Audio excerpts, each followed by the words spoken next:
on the Prima-Donns, live and in person, and the Prima-Donns come through as always with guess who's sitting next to us, living legend, famous professional wrestler, promoter, political activist. Here he is, the one and only Krusher. Kowalski. The original Krusher. Kowalski. With a K. With a K.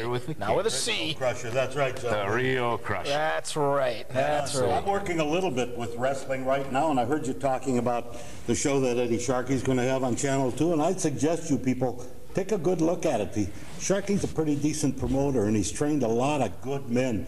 I think it'd be worthwhile to watch. So we might get a real inside look at what it takes to I would think so, because you got this young Trask fella, and he showed me a lot of guts when he tried me one night, and so I respect him too. And some of the other guys that Eddie Sharkey has put out into professional wrestling are big names in stardom today, and Eddie promotes around the area, and I've been doing a little bit too, but most of the shows that I promote, in fact all of them, have to be fundraisers. And they have to be for groups that are nonprofit, like the schools, like the VFWs, the Legions, the Lions Clubs. My Lions Club at Spring Lake Park is exceptionally community orientated, and the same thing goes for, I'm the incoming commander for the Fridley VFW in June, I hope, if I get elected. And they really are community orientated. You people out there that are veterans, if you don't belong to the Legion or the VFW, you're not fulfilling the obligation, let me tell you that. But I'll tell you, you guys said you want to talk wrestling. Let's talk wrestling. Okay, let's get, I know you've been just as active after you stopped wrestling, obviously, as when you were wrestling, so we're going to save some time to get back to some of those, some of the political issues that you're involved with right now. But yes, we're obviously die-hard wrestling fans. We've loved it all our lives, and it's such a thrill to have a legend like yourself live in person on the Prima-Donns. And yeah, we've got some wrestling questions. You want to lead us off, Tom? Go ahead, shoot. We're curious how you got started in professional wrestling. How did that come about? It was kind of an odd situation. I was actually boxing in high school at Minneapolis North. It was the only high school would take me. And they had an opening on the wrestling squad for a heavyweight, and I only weighed about 180 pounds. I really wasn't too big. But I said, that sounds like fun. So I gave it a try and went from there and wrestled in the Navy. I came out and I went to the University of Minnesota. When I came out of the University of Minnesota, 1950, I turned pro almost right away. I had a little stint trying to play pro football, but when you make $7,000 for a year, and I'm talking way back before a lot of you people out there were born, single wing stuff, one team plays both ways. Didn't have these Prima-Donnas just come in to stop a pass and then run out and they get $10 million. What a waste of money to pay a professional athlete $1 million, much less 10.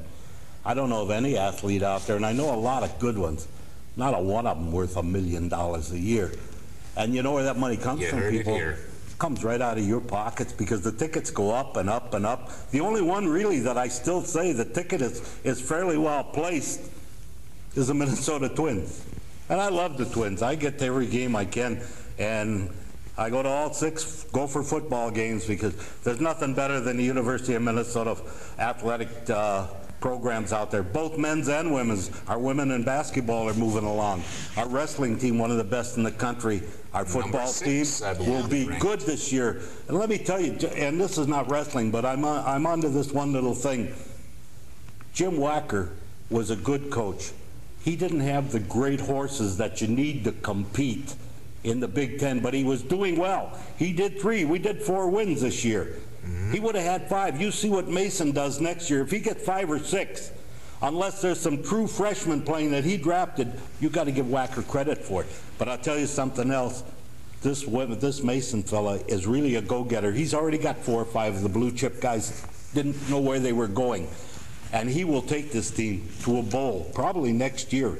If not the next year after that, for sure. You people that don't have season tickets, you better go get them now, because they're going to be at a premium, and they're not very expensive. You can go to a whole season for about $105. Where are you going to get that kind of entertainment? The Gophers, that's it. The Twins. Hey, everybody is now becoming a fan of the Whoopies. All of a sudden, you win a few games, you become a fan, right? Fair weather, they jump on the wagon. Jump right on the bandwagon. But I love these Minnesota people. I've been here, I was born and raised here, I came back here when I could have gone any place in the world. And this is my home. My family lives here. My lovely wife, 35 years, my 2 kids.